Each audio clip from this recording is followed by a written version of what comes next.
22 फुटाच्या पिचवर बॅट घेऊन फिरणाऱ्या विराट कोहलीला हिरो म्हणता। अरे पण टिपणीवर बसला तर 12 घंटे 10 एकरातली 2-4 एकर नागरणाऱ्या बापाला हिरो कधी म्हणतात।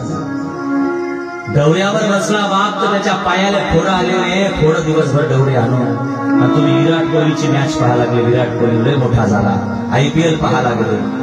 अरे IPL पाहिल्यापेक्षा बाप पहा, बाप ते बाप काय कष्ट करायला लागला तुमच्यासाठी। आणि काय पाहिजे बापाला तुमच्याकडून, कशाची अपेक्षा आहे बापाला? काहीच करू नका रे, फक्त दिवसभर बाप कष्ट करून घरी आला ना, हे पा जेवढ्या पोरी बसले पोरं बसले एकच काम करा रे।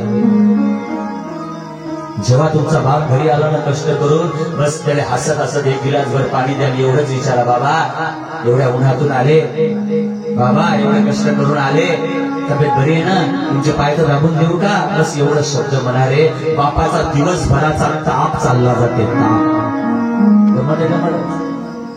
मी मलाच म्हणलं भागवतात, मी सकाळी 11ला घरून निघतो, 11ला घरून निघतो, रात्री 11लाच घरी पोहोचता लागलो। पण 11 जरी वाजले तर आमची गुरुजी